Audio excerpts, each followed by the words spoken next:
ماضی کے ورق پلٹنے شروع ہو جائیں تو پھر ایک کے بعد ایک الٹنے لگتا ہے۔ نازیہ کو یونیورسٹی کا وہ پہلا دن بھی یاد آیا جب وہ اپنی دوستوں کے ساتھ داخلے کے لیے لائن میں لگی تھی اور شعیب کے لائن توڑنے پر اس سے ناخوشگوار جملے ایکسچینج ہوئے تھے۔ نازیہ فائن آرٹس اور شعیب اکنامکس ڈپارٹمنٹ میں تھے۔ کینٹین یا پھر آتے جاتے کوریڈور میں ہائے ہلو سے زیادہ پھر دونوں میں کبھی بات چیت نہیں ہوئی۔ نازیہ پڑھائی کے علاوہ پھولوں کی نمائش، تصویروں اور پینٹنگز مقابلہ یا پھر بیڈمنٹن، ٹیبل ٹینس، ٹورنامنٹ، تمام ایونٹس میں حصہ لیتی اور کامیابی بھی حاصل کرتی۔ ڈین لسٹ میں بھی نام آیا۔ شعیب ان تمام ایونٹس میں شرکت تو کرتا مگر صرف ایک تماشائی کے طور پر۔ نازیہ کی دوستوں کا کہنا تھا کہ شعیب نازیہ کی محبت میں گرفتار ہو چکا ہے، ورنہ کوئی کیوں اپنا وقت اس طرح برباد کرے گا۔ شمائلہ، نازیہ کی دوست، نے تو یہ تک کہہ دیا تھا کہ دیکھنا شعیب کسی مناسب وقت کا انتظار کر رہا ہے تب وہ اپنی محبت کا اظہار کر دے گا۔ شعیب کا پڑھائی کا ریکارڈ کوئی بہت اچھا نہیں تھا، البتہ شرارتوں اور اپنی شکل و صورت سے یونیورسٹی میں ہیرو ضرور تھا۔ یونیورسٹی کے گارڈن میں اپنی دوستوں کے انتظار کرتے ہوئے نازیہ پھولوں سے لطف اندوز ہو رہی تھی اور سوچ رہی تھی کہ ڈگری بھی مل گئی، یونیورسٹی کا آخری دن بھی آ گیا، پتہ ہی نہیں چلا کس طرح 4 سال گزر گئے۔ اچانک شعیب آیا اور نازیہ کے برابر آ کر بیٹھ گیا۔ نازیہ سے اظہار محبت کر دیا۔ نازیہ بہت زور سے ہنسی، شعیب بھی ہنسا۔ پھر نازیہ نے سنجیدگی سے کہا، تم جانتے بھی ہو کہ کس سے اور کیا کہہ رہے ہو؟ شعیب نے کہا، ہاں، ہم دونوں ساتھ 4 سال سے ہیں یونیورسٹی میں۔ تم نازیہ ڈاکٹر یوسف علی والدہ کلثوم کی اکلوتی لاڈلی بیٹی ہو اور اس قدر خوبصورت کہ اس باغ کے تمام پھول مل کر بھی تمہاری خوبصورتی کے برابری نہیں کر سکتے۔ اور شعیب ول چودھری حشمت نازیہ کو اپنا بنانا چاہتا ہے۔ شاعری آتی نہیں ورنہ شعروں کے ذریعے تعریف کرتا ہے۔ تعریف سننا سبھی کو اچھا لگتا ہے، سو نازیہ کو بھی یہ سننا بڑا اچھا لگا اور شاید وہ جیسے یہ سب کچھ سننا بھی چاہتی تھی، جیسے لو ایٹ فرسٹ سائٹ دونوں کو پہلے دن کی جھڑپ سے ہی ہو گیا تھا۔ نازیہ نے ہاں کر دی۔ شعیب سے ذہنی ہم آہنگی ہے یا نہیں اس بات کو جان بوجھ کر اگنور کر دیا، خاموش رہی، جیسے ریموٹ پر میوٹ دب گیا ہو۔ مگر شادی کے دن شادیانوں کا بٹن بہت ہائی والیوم پر دبا رہا۔ نازیہ نام سے ہی نہیں بلکہ ماں باپ نے بڑے ناز سے پالا تھا اور اپنی بیٹی کو جہیز میں سبھی کچھ دے دیا۔ شعیب نے کہا تھا کہ وہ شادی کے بعد بزنس کرنے میں انٹرسٹڈ ہے، اس لیے ڈاکٹر یوسف نے ایک خاص بڑی رقم بھی اس کام کے لیے دے دی۔ ہنی مون ختم ہونے کے بعد شعیب نے بزنس شروع کر دی اور گھر واپسی کا وقت ہر دن گزرنے کے ساتھ ساتھ بڑھتا گیا۔ نازیہ نے گھر میں بور ہونے کی بجائے کوئی جاب، کوئی NGO کے ساتھ مشغول ہونے کا سوچا، مگر شعیب نے اجازت نہیں دی، بلکہ طنز کر دیا کہ تمہارے پاس ٹائم کہاں ہے، روز تو تمہاری فرینڈز گھر آتی ہیں یا پھر تم اپنا بیگ اٹھایا اور اپنے پیرنٹس کے گھر چلی جاتی ہو۔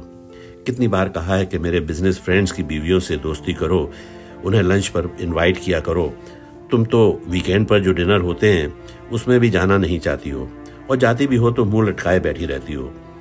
یونیورسٹی میں تو بہت چہکتی تھیں، خوب بولتی تھیں۔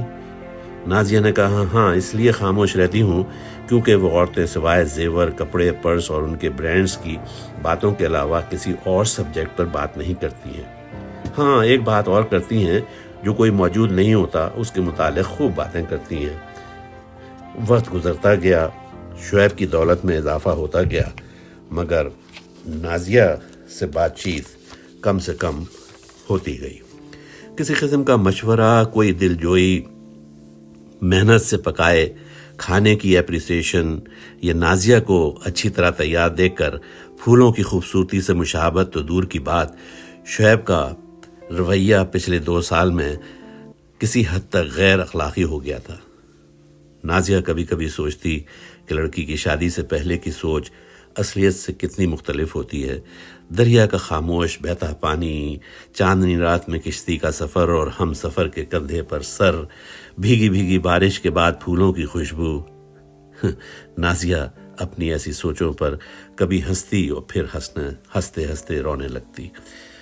پھر اسے شک ہونے لگا کہ شعیب نے شادی یونیورسٹی میں پہلے دن اپنی انسلٹ ہونے کا بدلہ لینے کے لیے تو نہیں کی۔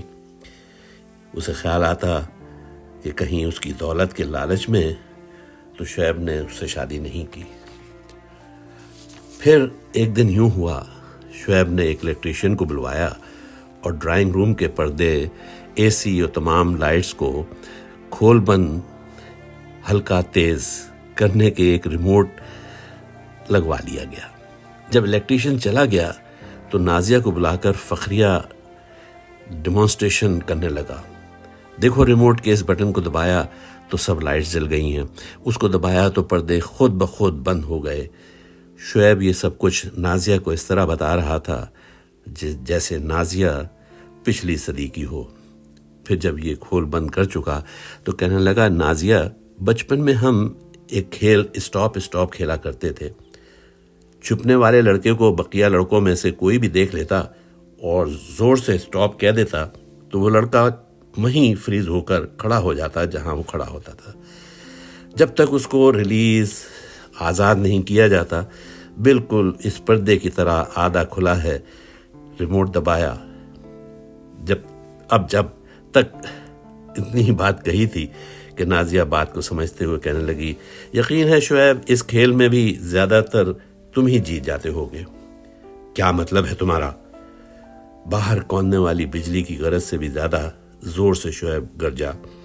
شعیب کا ریموٹ کا بٹن پھر دب گیا، پردہ پورا بند ہو گیا، کمرے میں اندھیرا ہو گیا۔ بولتی کیوں نہیں؟ دوبارہ شعیب للکارا تو نازیہ نے تمام تر قوتوں کو اپنی جمع کیا اور جواب دے ڈالا، شعیب تم نے مجھے بھی کیا ان بے جان چیزوں کی طرح سمجھ لیا ہے؟ جب چاہا جدھر چاہا ریموٹ کو دبایا، روک دیا، موڑ دیا۔ نو ناٹ دیٹ وے شعیب، میں ایک انسان ہوں، کوئی مشینری سائنس کی ایجاد نہیں۔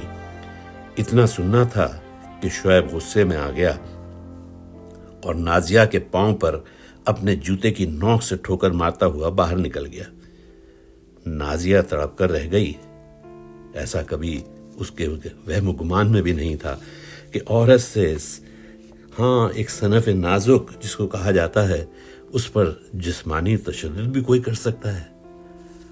نازیہ بہت رو رہی تھی، یہ جانتے ہوئے بھی کہ رونے سے تقدیریں تو نہیں بدلتی، مگر ہاں رو رو کر خود ہی قرار ضرور آ جاتا ہے، بالکل اسی طرح جیسے زیادہ استعمال سے بیٹری سیل ختم ہو جاتا ہے، ریموٹ کام کرنا بند کر دیتا ہے۔ کسی بھی ریموٹ کے بٹن دبانے سے جنبش نہیں ہوتی۔ ایسی ہی کیفیت نازیہ کی ہوتی جا رہی تھی۔ شام بھی اتر رہی تھی، آسمان کے کنارے اس کی آنکھوں کی طرح سرخ ہو چکے تھے، ہوا ساکن تھی، چڑیاں چہچہاتے اپنے اپنے ٹھکانوں کو لوٹ رہی تھیں۔